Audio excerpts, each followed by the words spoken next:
stablecoins are basically just exporting the dollar, right, to places that otherwise wouldn't run on the dollar. And I think that actually is massively in the interest of the US government. Hey everyone, welcome to the Level Up Podcast, presented by the Medici Network, the exclusive community for financial institutions to engage with blockchain-native funds and founders. I'm your host, David Breiter. And I'm your host, Sean Farrell. Before we kick things off, make sure to hit the subscribe button and follow us on Twitter for the latest episodes.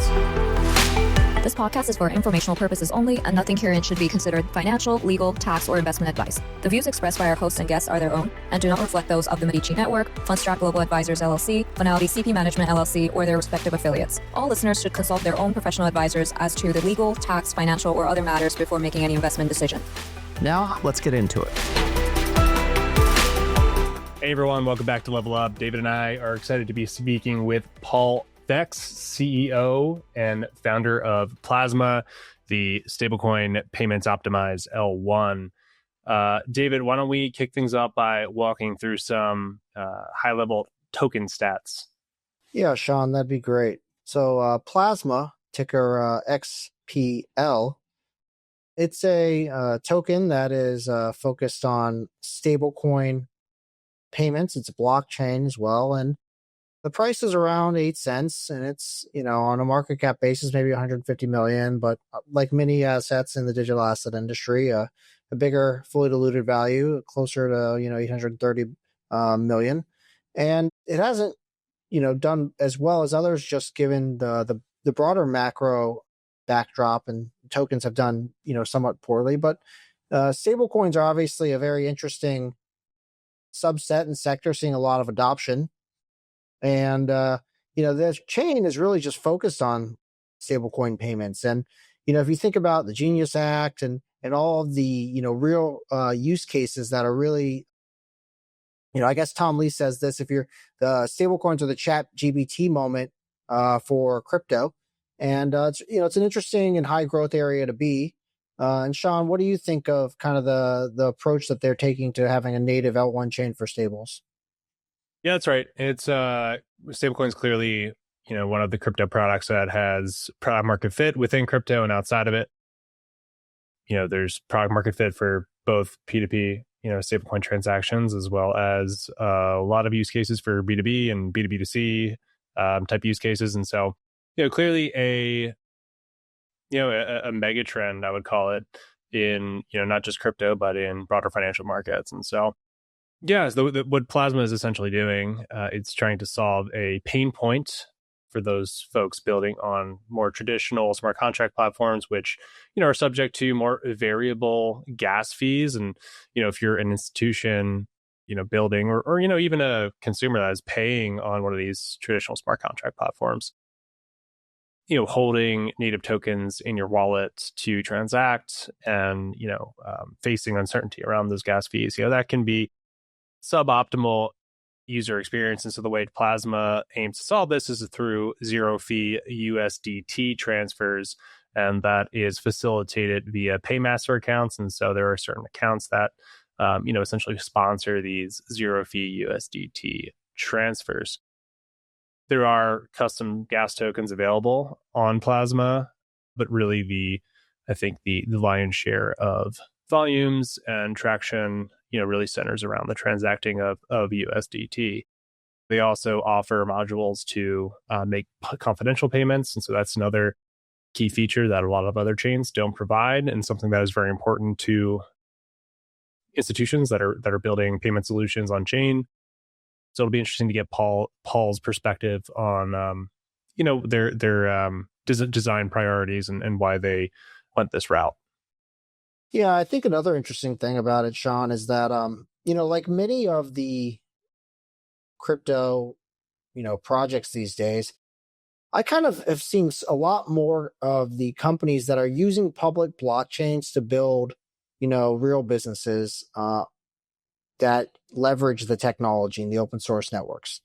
And Plasma has Plasma One, and they're really trying to build almost a neobank, a stablecoin neobank. On top of this, they have cards and financing, and trying to use payments when it comes to putting the technology and the rails on the public blockchain. Now, I'll note that, Plasma One is a separate company, and I'm not sure, maybe it's good to get some clarity on this, if it drives any value back to the token. It might not directly today, so that's something to definitely touch on and see how that actually fits in the value of the token. But I think it's interesting to know that there's at least some businesses trying to build on top of this, being Plasma One. Sean, do you have any thoughts here? Yeah, no, that's right. It's almost like, you're seeing a couple of, obviously the most obvious instance of this is Stripe and their Tempo blockchain. But I think there's also another poignant example in, say, Polygon. They're trying to do something very similar with their blockchain, but it's a good way of bringing this a mega user to the blockchain. Intuitively there should be some bi-directional value accrual for both the network and the company, but like you said, it's uncertain where the wall is and the value accrual is between the equity entity and the token here. So definitely want to unpack that with Paul. Yeah, I think that's right. One interesting thing about Plasma is that, when they launched, they had an interesting launch mechanism where people would lock up stables, and that really helped them grow the, stablecoin supply for people getting access. And the network actually has a lot of what you'd call total value locked or liquidity, a lot in stables relative to other young networks.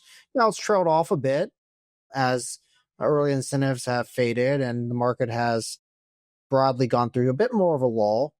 But I think, it's a pretty good place to be in terms of them. It looks like it has stabilized in terms of the assets and the value locked on the network that can be used within applications like maybe DeFi. Sean, tell us about that, or some of the stats. Yeah, that's right. So starting with DeFi, it's I think one key factor, that users consider is the amount of liquidity available to lend and borrow in stablecoins. And, despite the nascent nature of Plasma, there's already is a pretty liquid borrow lend market on Aave. The Aave instance on Plasma, the market size is 4.2 billion with 2.3 billion of stablecoin supplied and 1.9 billion in borrows. And so that exceeds the total market cap of both those metrics, exceed the total market cap of Plasma. And so, it is really a pretty liquid and expansive borrow lend market for stables already on Plasma. So that's interesting. And then if we look to some high level statistics, I think it's interesting to note that, we've seen, the chain is seeing about 400,000 transactions, on a daily basis, which is a decent amount. In total, they've experienced 150 million transactions, which, equates to about 4.5 TPS. But I'm sure that, that is, it's realized TPS. Be curious to, get some information from Paul regarding what the, we'll call it a theoretical throughput or max throughput is for the chain. But, I think overall you could say decent traction so far for what is, like I said, a pretty nascent chain. Yeah, I think decent traction maybe on TVL and some of the usage. The thing I think you'd probably want to see more of, at the valuation is to maybe see a bit more of fees growing. Now, they obviously had some in the launch and the early period, but it's trailed off quite a bit. And, I think this is like a lot of projects in the digital asset industry. They are, to some degree, venture bets and early. So you are very much betting on the future. You're betting on the ability for stablecoins to take off. You're betting on some of the use cases and applications of the chain, the technology, purpose built for stablecoins. And then you're also betting that, the network will evolve to capture that value for token holders. And I think we're maybe a little early in that latter process, but, it'll be interesting to hear how Paul thinks that's going to play out. Yeah, that's right. And, on the topic of betting on the future, I think that, there will certainly need to be a long-term story articulated by Paul and the broader, Plasma ecosystem, due to a lot of the supply that is going to be coming on market over the next couple of years.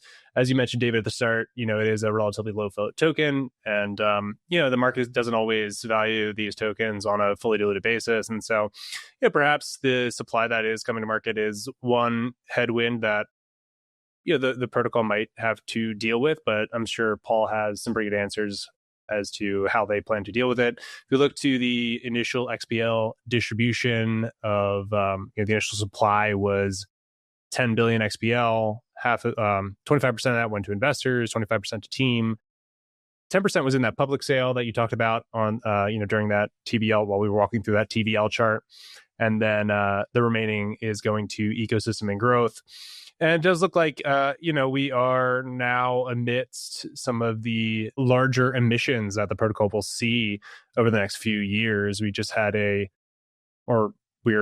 going to have a big step up in the middle of 2026. And that should trend higher, through to that 10 billion total supply threshold.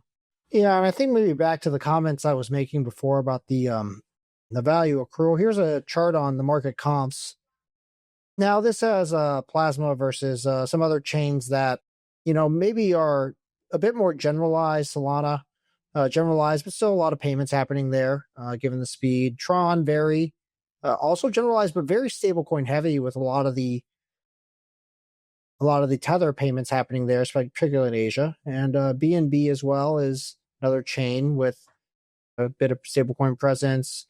Polygon as well. So, just comparing the comps from a fee perspective, you can see that Plasma, maybe given that it's one of the newer chains, is a bit more on the more richly valued side. Maybe not as much as Ton, which has the Telegram app, which many know of. But, I think, again, growth story, like many of these assets, we are your growth investing here. It's somewhat venture-like. So it'd be interesting to hear from Paul what he thinks about the vision and the outlook. And, here we just a comparison of the market comps. And, again, it's been a tough ride for, broadly tokens and over the last year and so. And, interesting to hear what Paul thinks is going to be for the future. Could turn around the performance and hopefully for them and their holders have them outperform. Great. Yeah, I'm excited to talk to Paul. Like we just mentioned, stablecoins clearly a mega trend in crypto and broader financial markets. And, I want to get a sense for how he thinks that, XBL is going to capture some of the value created by stablecoins. But, with that, I think it's time to get into it. Welcome back to Level Up. David and I are excited to be joined today by Paul Faecks, founder and CEO of Plasma. Paul, welcome in. How are you doing?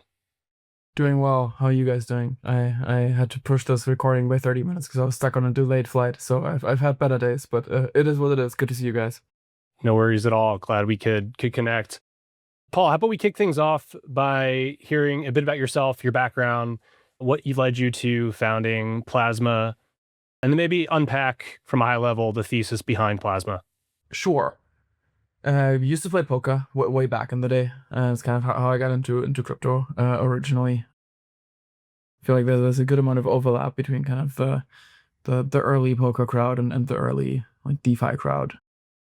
Spent many years being very active on chain myself in kind of the early Ethereum days, mostly the pre-DeFi summer and then DeFi summer days. I was very active and I don't know if DGen score it means anything. It's a very very niche crypto boomer flex at this point. It used to be top 10 and I was just incredibly active and built a different company called Alloy, building more on the institutional side, and then ended up founding Plasma, which is a blockchain specifically built for stablecoins, and it kind of has the overarching goal of productizing stablecoins. I think stablecoins are kind of the most interesting financial technology that's kind of been developed in the last years and decades, and I don't think it's been productized terribly well. Like stablecoins still kind of exist in their own little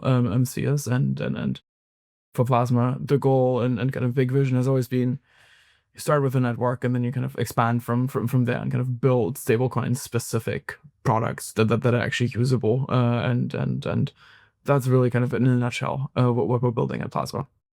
Now, Paul, I think we're lucky to talk to you today because it's very timely. Obviously, the market structure debates kind of going on and all the yield questions between the banks. But maybe at a higher level, tell us like what is the thesis for, kind of how you see stable coins playing out. And then, within as it relates to Plasma, what's like the core thesis behind Plasma, the network, and also, Plasma, the token? I mean, look, I don't really know how market infrastructure bill is going to go in, as people who are way sharper than me who can opine on that. It's very interesting, and I think many battles on the surface and in the background are being fought, and all of that is probably slightly out of my pay grade. But really, I think it's very obvious, and then you're seeing it like take main stage in like mainstream regulatory discussions, right? On how should stablecoins get treated? Are they treated like cash? Is it kind of something else completely? The whole are you allowed to pay yield on it debate. I think that just shows like how relevant stablecoins have become truly, where banks and regulators and everyone, even outside of crypto, has a deep interest and is obviously kind of realizing how massive of a market and an opportunity stablecoins represent. That's always been the assumption we've worked on, that stablecoins are just going to take a very meaningful share of global commerce. And I think we're kind of starting to see the early innings of that happening.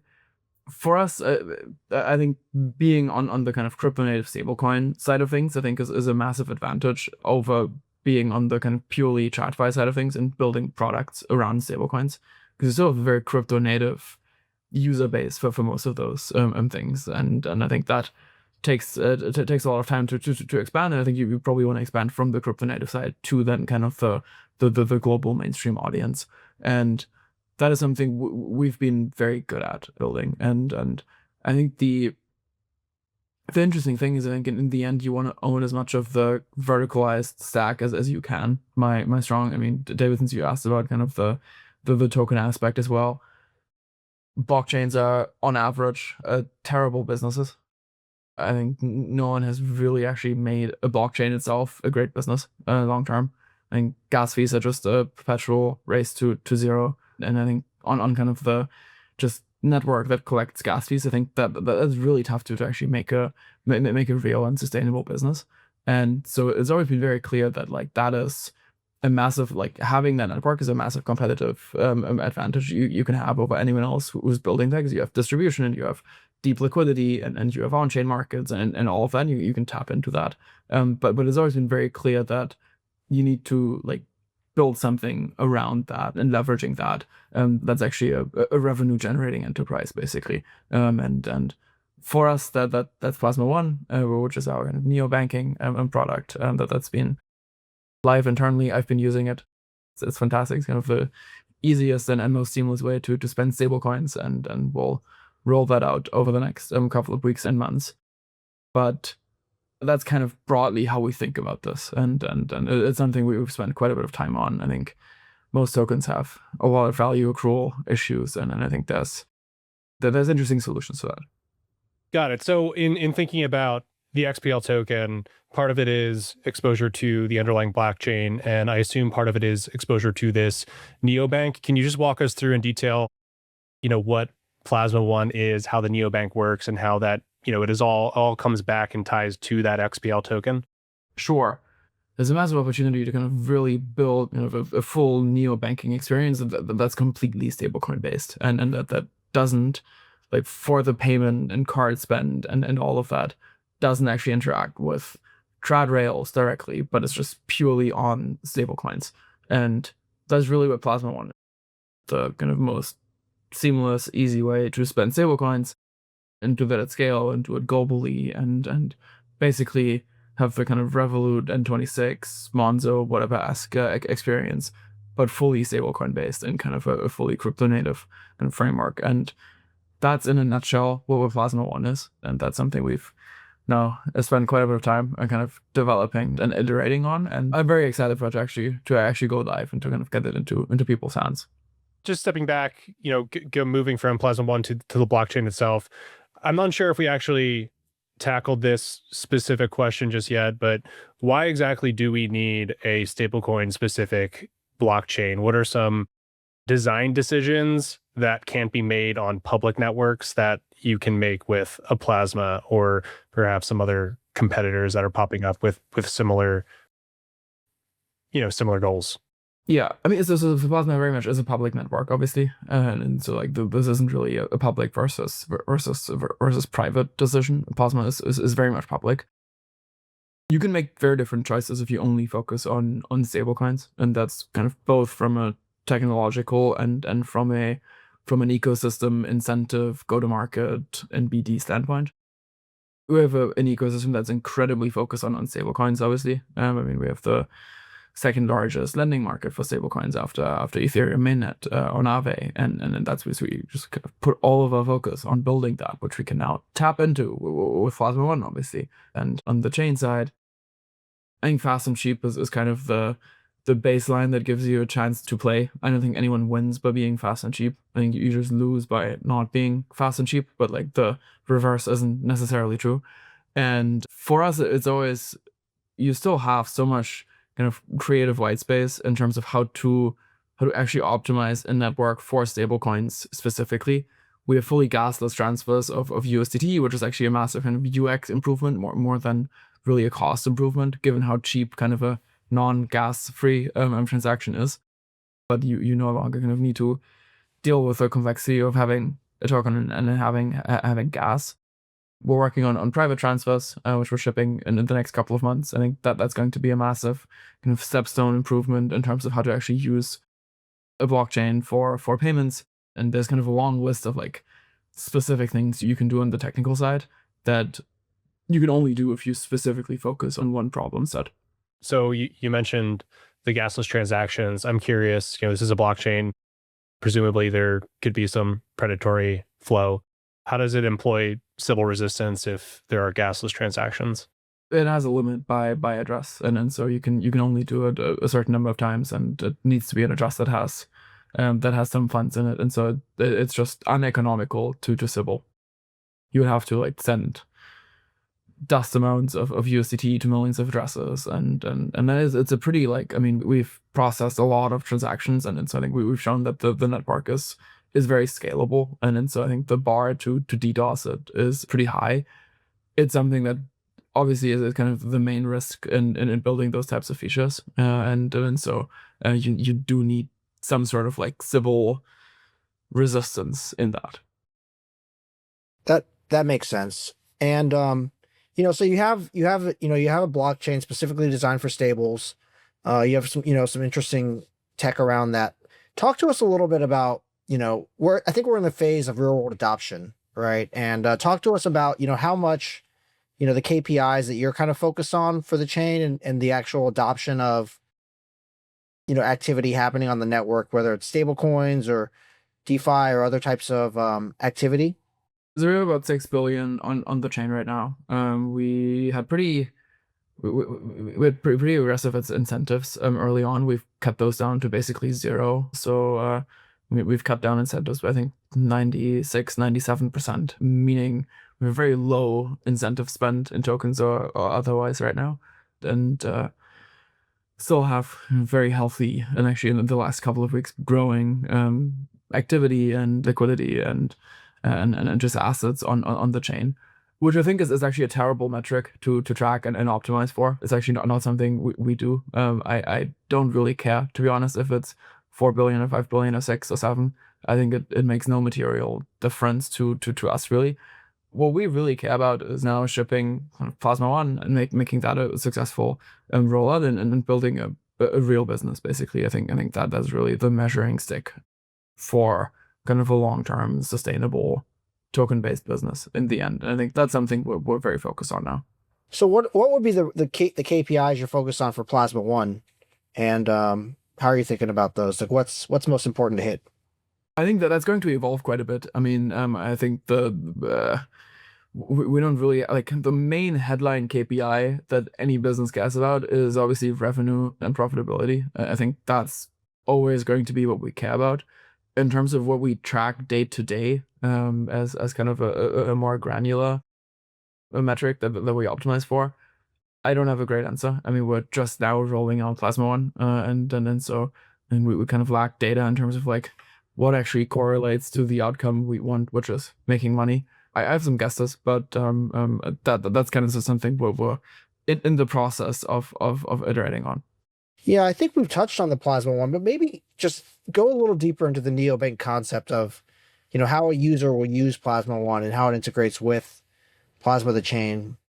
Sure, absolutely. I mean, I've spent quite a bit of time in the places where stablecoins, a massive part of the kind of day-to-day economies. Where if you go to El Salvador, you go to Turkey, you go to large parts of the Middle East, where like there's real kind of day-to-day stablecoin usage. A lot of those systems are like incredibly convoluted and complex and unnecessary in terms of how people actually use it day to day, just as an artifact of how recent really stablecoins are as a product category. It's really kind of been a couple of years for stablecoins to really exist at any meaningful scale. And so you have people who use Trust Wallet and Binance and a local exchange and then cash exchange to get into the ecosystem and to get out of it, and you kind of stitch together 7 different services, and they all skim on fees and they all kind of work highly imperfectly. And I think it's interesting that like no one has really figured out at scale how do you actually kind of combine all of that and productize it as like this is kind of a usable stablecoin as a product. And that's really for us the overarching thesis on where we're building Plasma One, where you no longer have to go the route of like here's your wallet, here's your kind of local exchange, here's like the major venue you use to convert from cash to stablecoin. And I think you can kind of combine all of that into one product that then is simple to use and that you can actually spend on, you have a card on, and that integrates into local payment systems and all of that. I think that's really the overarching thesis for Plasma One.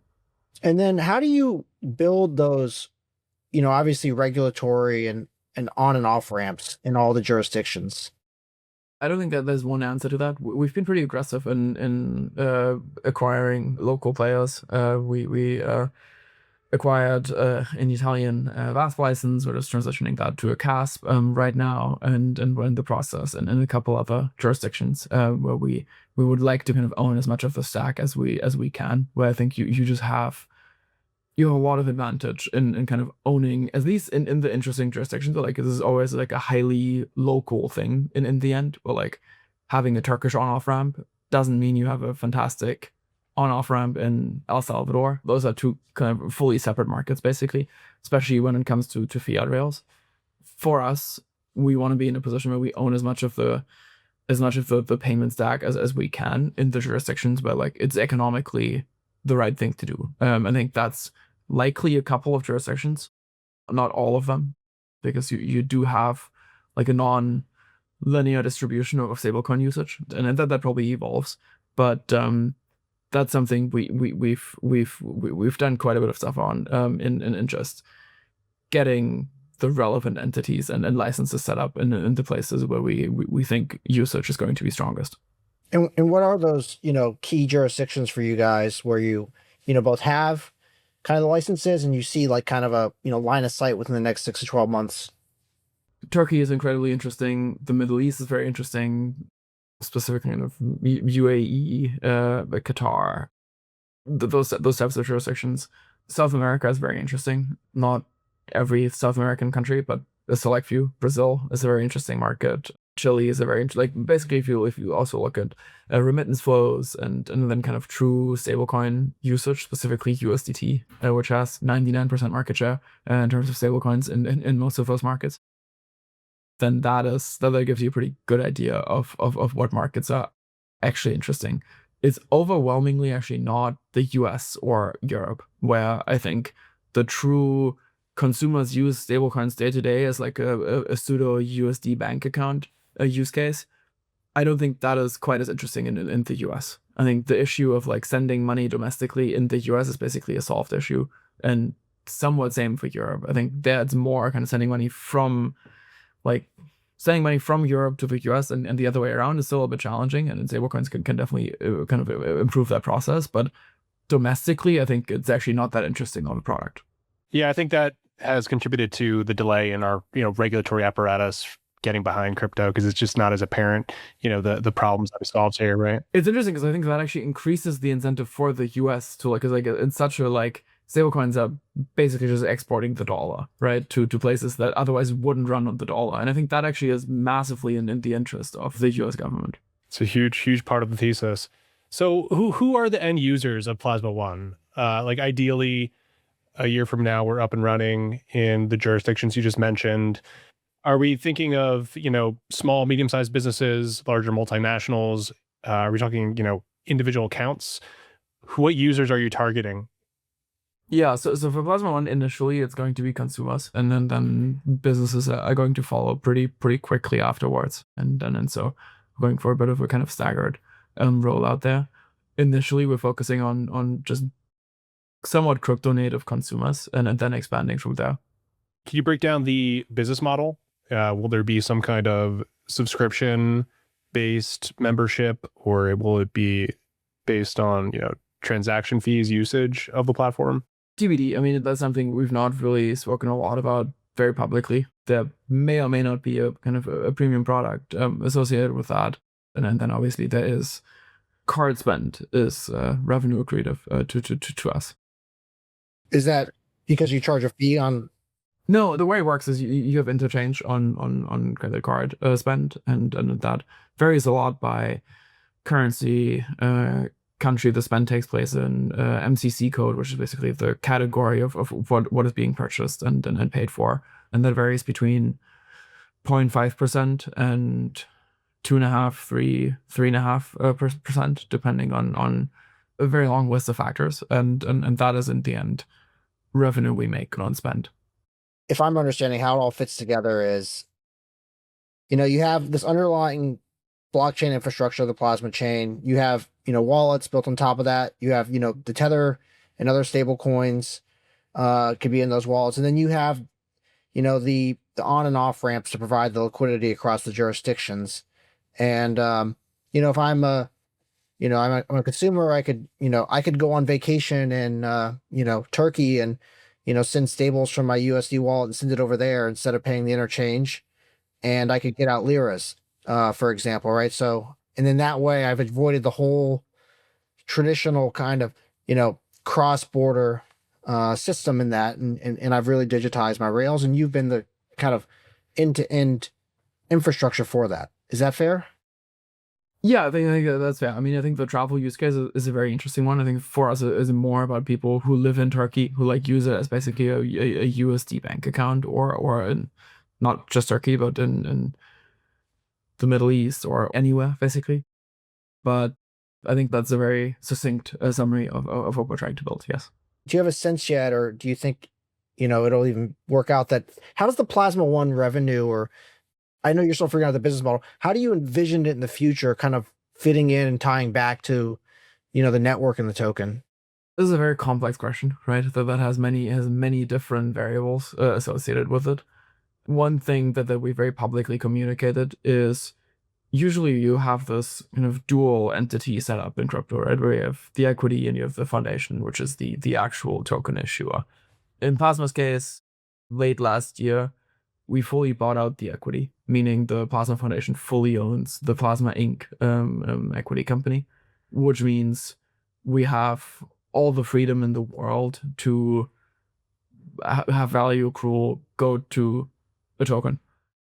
In terms of what that actually looks like, I think there's different approaches, and I think they all have different advantages and drawbacks. This is a very complex question for us to answer. We have some thoughts on that, but I don't think we have thoughts that I'm massively keen to discuss in detail, because we'll have kind of more public comms on that kind of going forward. For us, it's very clear that if you don't have all of the value accrual going to the token is uninvestable, basically. I think that's probably a relevant thing to point out. Yeah, maybe it's like BNB or Binance one day. You have a private company, you have activity on the exchange, they funnel activity, value back into the token. I mean, it can be worked out, but I think if you're investing in it with the Plasma One thesis behind, you kind of have to believe that you could have some kind of pathway similar to that. Is that fair? I would agree with that. Yes. I think that is very fair. And to be fair, I do think that this is a trajectory that a lot of these payments companies are heading towards. It's kind of, directionally similar to what we're seeing with, and stop me if this is a bad comparison, but directionally similar to what we're seeing with, Stripe and their Tempo blockchain, building a business on top of that. There's no token involved there just yet, but presumably it's going to be a similar relationship where, you need to have an opinionated business, actually facilitating operations on top of that chain to actually create value for the token. That's a good comparison. How do you think about yourself versus someone like Tempo?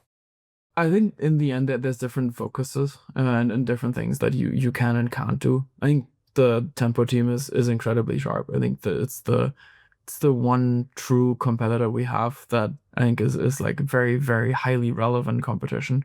And I think for them they're very Western focused. I mean, Stripe obviously is a very kind of US and Europe and just kind of in general Western world dominant business. And the Tempo Stripe relationship is an interesting one, but Stripe obviously has a kind of probably multi-$100 billion valued kind of non-stable coin just trad payments business, and so that obviously is something they're very keen to protect and they don't want to risk and jeopardize, and I think that limits what they're truly capable of doing on the Tempo side of things. But in the end, like it isn't fully live, and so it's tough to like really opine on the specifics of that, just because I'm kind of making things up and making assumptions of if I do. But they're quite sharp. Do you have a sense for the different design of Tempo versus Plasma? Yeah, I think that they actually made a lot of very similar design choices, and so the design is probably more similar than it is dissimilar, and so I don't think this is a war that is won on tech, realistically, where I think you need to build a very safe, very scalable, highly performant chain that can kind of handle a multitude of different things. I think that's kind of the baseline. We are very clearly capable of that. Tempo is very obviously also capable of doing that. And so I don't think that is like the determining factor in terms of who wins. I also think it's going to be one. I mean, it's a bit of a meme, right? But like the TAM for payments is global GDP, basically, because global GDP is like every single dollar of GDP is obviously a dollar in payments. So I think this is like a multi-hundred, probably a couple $1 trillion market on stablecoins in like the very near future. And so for us, our focus isn't really how do we beat someone who also is in that market, but how do we basically become as large as we can in the context of this being like one of the largest and most interesting markets that exists out there. I think there's kind of like two ends of the spectrum, right? There's you guys who are coming at it from kind of crypto native side and then moving fintech, right, as your approach and bringing those customers in. And then you have Stripe with their approach. Another one I've been looking at, and maybe this fits more in line, they don't have a blockchain, but with the stable coins, and more maybe this is Western Union, in the sense that they have in the stable coin, and it's kind of like they don't have the tech and the stuff that you have yet, but they have like the infrastructure you're acquiring. They have massive distribution too, right? I mean, you have Western Union shops in every country and in most airports, and I think that is actually the main value that Western Union has. Right. And I feel like, if they could figure out the tech, that could be an interesting business model transformation. But you always know how it is for these legacy companies. They can't get across, right? So maybe that's where a new player like you.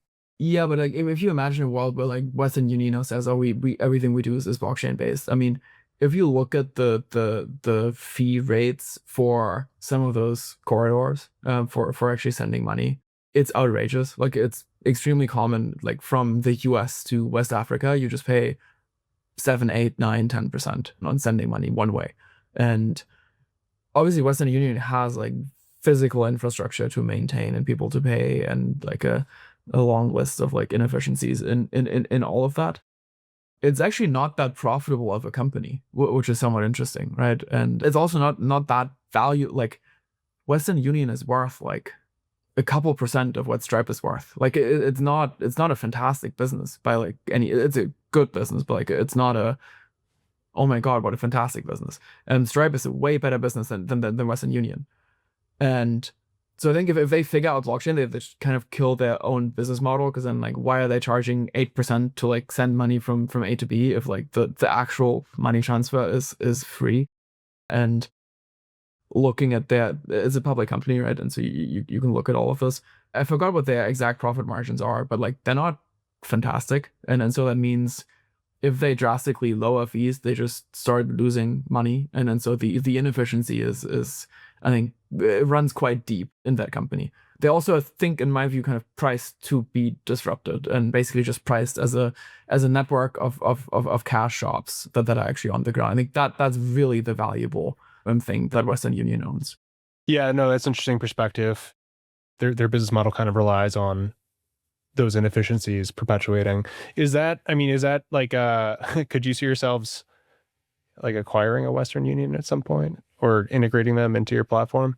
I think Western Union is about $5 billion right now. So that is out of our wheelhouse in terms of acquiring. Would we like to own Western Union for free? Sure, but I don't think this is like a feasible or a realistic thing.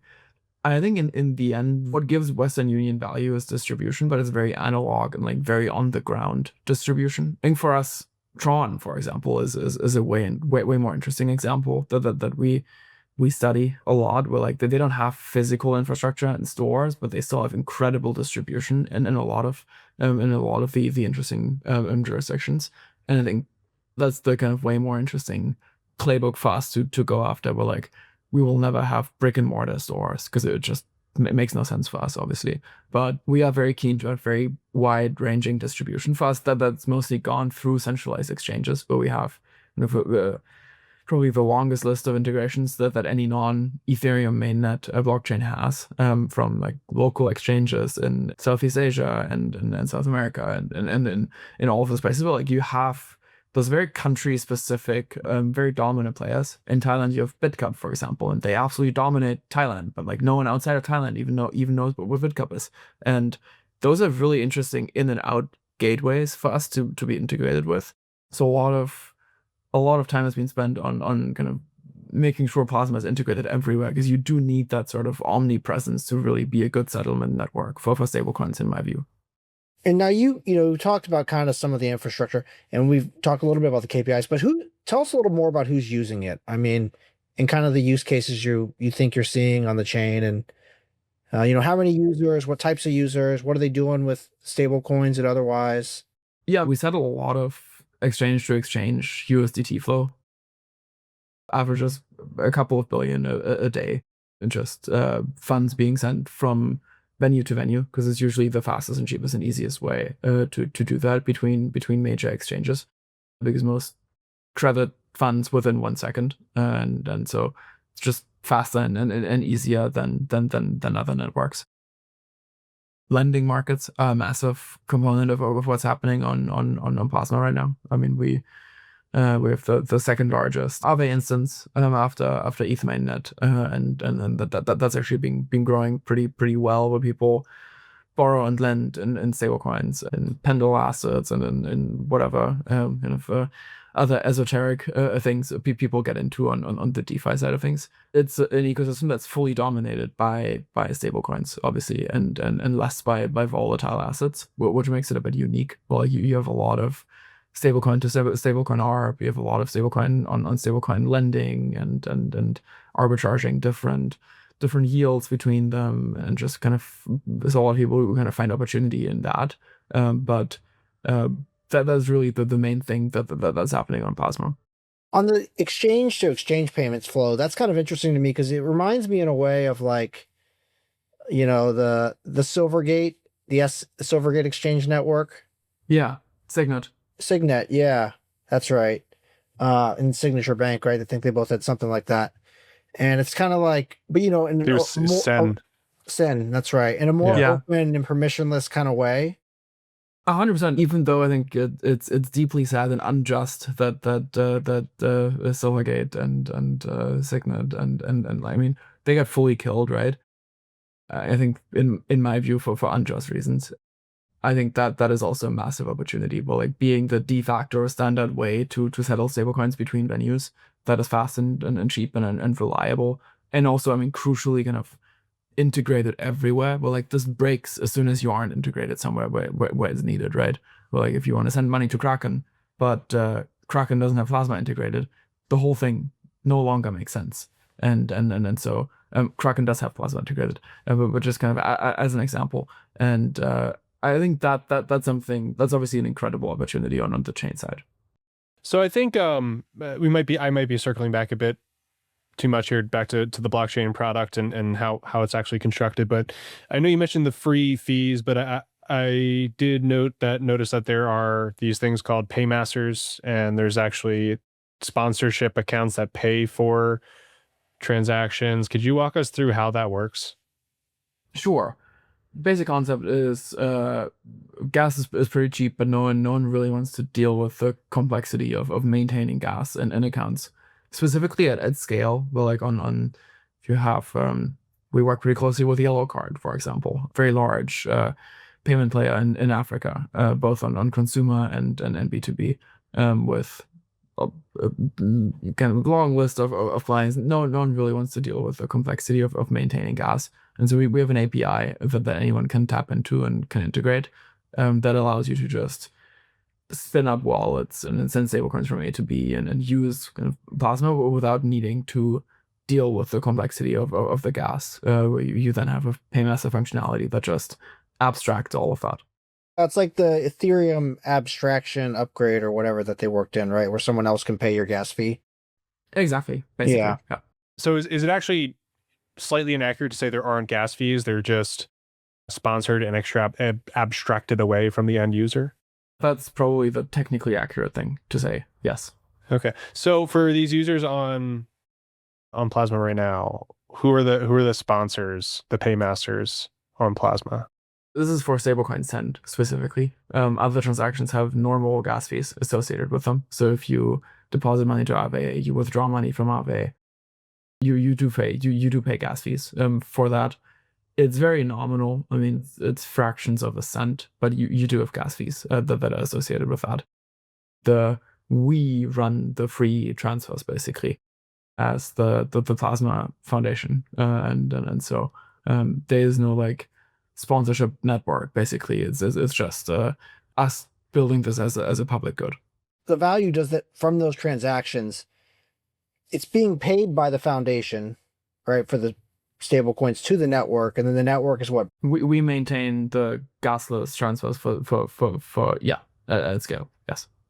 But I think it's not the most interesting. Like, I don't think Plasma is valuable because we have Paymasters for gasless USDT transfers to be honest, and so it's not the most interesting thing to focus on in my view. Now, do you think like most of the kind of chain fee revenue value accrual comes from what? DeFi activities and gas payments there? There basically is none. And I think that there never will be any. And I think this is true for every blockchain that launches from now on, basically. In a world where transactions are close to zero, you can't make money as a blockchain. There's 2 or 3 examples of blockchains that make somewhat respectable-ish money. Tron is actually the most interesting one of them, which is a fantastic business, as it happens to be. Solana makes basically no money on transaction fees compared to what they're valued.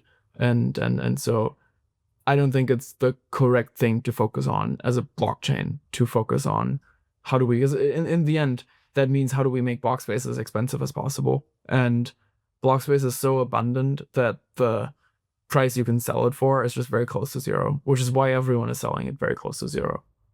I want to ask it maybe kind of pointed then, like what, why is the token valuable? I think the average L1 token that only has like gas fees as value accrual isn't valuable. How should investors think about, what they own in the XPL token? You need at least a trajectory to build a real business. And for us, we have very high conviction that the interesting business you can build on the stablecoin payments as a product side of things is extremely large. And I think there's probably 2 or 3 examples of real token-based businesses. There's truly a handful. I mean, you have Hyperliquid, Maple is doing quite well. You have Pump Fun, you have Lighter now-ish, depending on if you consider that real. that's probably it. I don't know if you guys have like way more examples of kind of token-based businesses that are like meaningful, right? Meaningful as in It's like, not more than a dozen.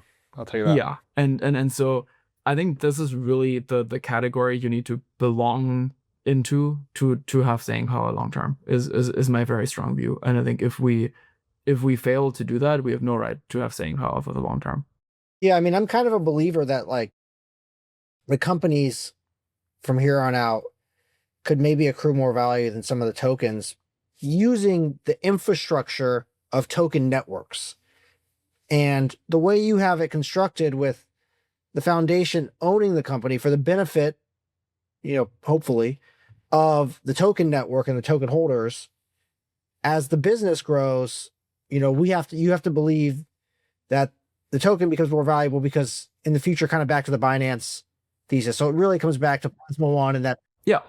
I think EtherFi is a pretty good example of that. I think EtherFi has built a truly great business that's fully token based, and they're I don't know if you guys have spent time looking into that, but they're doing very active buybacks. They're run rating about 100 million, mostly on their card product, and I think that's really a good example of, I think, a great company that is going to fully build a token based business, also in a very similar category to us, and so I think that is something that at least kind of shows the one of the paths what one could take. Got it. So to put a finer point on it, investors should think of the XPL token's success as being, more closely aligned with the success of Plasma One. For me, it's very tough to really give opinions specifically on the investment thesis for XPL.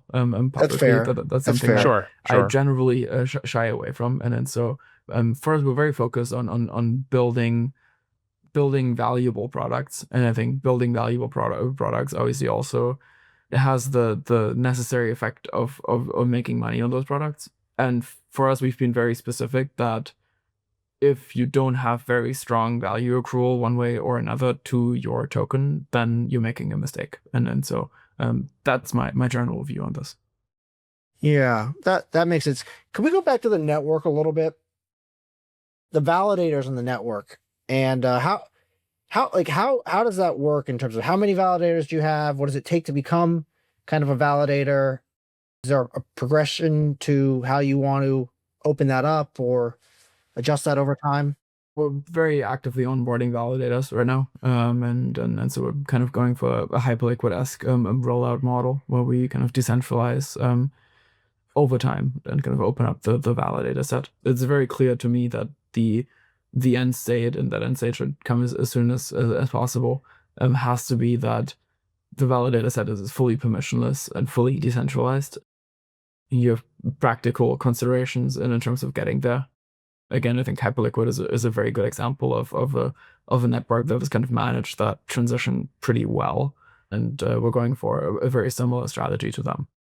And like so is it disclosed who the validators are these days? Like if I'm sending them, $100 million on the network, who am I trusting, or what am I trusting? It's not something we've talked about, but it's an expanding set, and it's something we'll kind of communicate on more publicly as well. Okay. Can users stake to validators? Can they delegate stake to validators? No, there's no staking yet. Do validators get some type of inflationary incentive for being validators? No. Right now, no. That is in tandem with staking for us. But there's no token inflation to validators. Maybe let's talk a little bit about the financing history. You guys had an interesting way of going to market with the Echo launch, right? Can you tell us a little bit about that? Sure. Yeah, so we did a very public pre-deposit campaign last year where we were the first public sale on Echo in that capacity. Tell people what Echo is, if you could. Sure. So Echo is a public fundraising platform that Coinbase actually acquired then late last year. Coinbase didn't own it when we worked with them. It's started by Kobe Jordan Fish, who your listeners may or may not know, but we used them as a kind of public fundraising tool, and did a public pre-deposit campaign where you could basically pre-bridge stablecoins to Plasma before the network actually was live, and what you deposited into the pre-deposit is proportional to what you got on the token sale.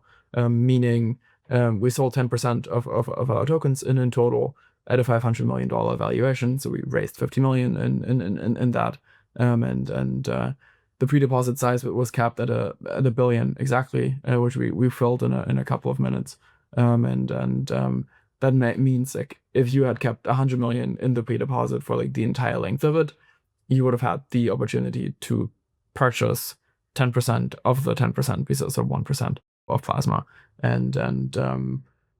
Yeah, I think we were kind of early in pioneering that pre-deposit concept. I think that there've been kind of many more examples of that now. I think that's a very interesting model, right? Because I think I think there is value in having very broad participation at like non-public launch liquid prices, basically. I think that's net a good thing. And you want it to be, for us it was fully liquid, and so we have no lockup on any of that. And so 10% just went fully to anyone who wanted to participate and was liquid on day one. It's a very opinionated and unusual way to go to market, and I think it has massive advantages, and I think we're very happy with that choice. It has drawbacks too, but like that's every choice to an extent. Yeah, I'm curious, what are those trade-offs? Is this like something that, it sounds like it was a net positive experience, but I guess what are some trade-offs, and would you recommend it for other founders going to market? It was very much a net positive for us in my view. I think that the trade-off is mostly having real float on day one and not, I mean, if you look at the float that tokens claim to have and the real float, there's usually a pretty massive delta between those two things. I think for us, the delta is unusually zero, because we just like anyone could have bought the token in like a very liquid capacity a couple weeks pre-launch, and so that obviously comes with the reality of having a real float, and then probably having a bit more volatile of an asset, and then probably also having a faster price discovery. But I think that's long term a good thing, and so we're happy we made that choice. Now, you guys obviously have there's some, a lot of Tether on the chain, a lot of USDT. I think you have some kind of connection with Tether, or they've supported you in some way. Is that right, or am I thinking about that wrong? Yeah, so Bitfinex led our first round, and we've had a very good relationship with the guys at Tether and at Bitfinex, and kind of in that universe. Would you be comfortable walking through your broader financing history? How many rounds, how much, and lead investors? Yeah, so we raised a pre-seed round that Bitfinex led. It was mostly Bitfinex and Peter Thiel, actually, and then we raised a seed round framework about that, and a long list of others, and then Founders Fund led the last non-private round that we like the last pre-launch round, and they invested at the same valuation that we then did the Echo sale at as well, which we've also talked about publicly, because we wanted to kind of do it at the last valuation that an institutional investor had paid, and so that's the entire fundraising history. Nets out to just around 100 million that we've raised, and then the Founders Fund portion of that we haven't talked about in detail, but it was a meaningful check. And then, is it fair to assume that after the foundation acquisition of the labs company, they were, dissolved out because the foundation is now the key holder of labs? So basically how token fundraising usually works, right, is you have a save plus a token warrant, and those are kind of disconnected instruments where you have a claim on tokens and you have a claim on equity. For us, we had kind of common shareholders in the Plasma development company, and those we no longer have. And so the foundation is basically UBO of the labs company now. That doesn't mean that the VCs that invested don't own tokens. Like nothing has changed in that capacity. What capital did the foundation use to buy labs? I mean, we raised north of 100 million. The Echo. Okay, I see. All right. that makes sense. That's clear now. Yeah, I mean, Echo was part of that. Fund is fund invested, framework invested. We raised very meaningful money, right? Right. And it's good. You have a good war chest to go build.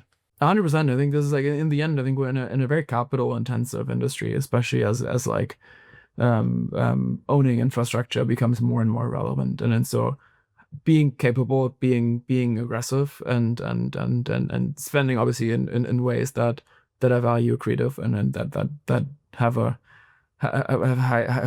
high return, I think is a massive advantage.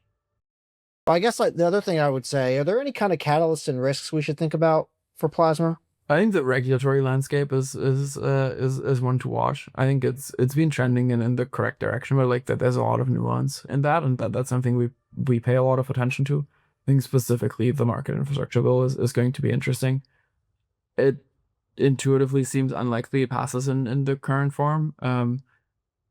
We would not be happy if it does, and I think no one would be happy. And so I think that's very clear. I think this is not a Plasma specific thing, but that's probably true for every blockchain and every kind of product builder in crypto. I think this would be a net negative. Yeah, could we just unpack that a bit more? Presumably that is because it would prevent Plasma One from offering yield to users. Yeah, I think the yield complexity is one. I mean, you do have some. I think the yield discussion is actually somewhat disconnected from the market infrastructure bill, given that it's already kind of in Genius and in Clarity and some of that. Yield is a component of it, but then also in terms of what your obligations and your abilities are as someone who's building decentralized infrastructure, that would change materially under the current draft, and I do think it's unlikely to pass, but I think it would be a net negative for the entire industry. It's going to be interesting to see how it plays out. Obviously, they're back to the drawing board a bit, so we'll just have to wait and see what the next draft holds. And then, any final closing thoughts you want to leave us with before we let you go? Stablecoins are here to take over the world. Plasma is here to productize that, we're excited for 2026. It's going to be an interesting and exciting year. All right. Well, great stuff. We love it. And thanks a lot for coming on. Thank you so much for having me. Appreciate it. That's a wrap for this episode of Level Up, where liquid token protocols meet the sharpest minds in institutional investing. If you found value in today's conversation, don't forget to subscribe and share it with your network. For more deep dives into blockchain's most compelling projects, reach out to us or follow the Medici network for more insights. Until next time, keep leveling up.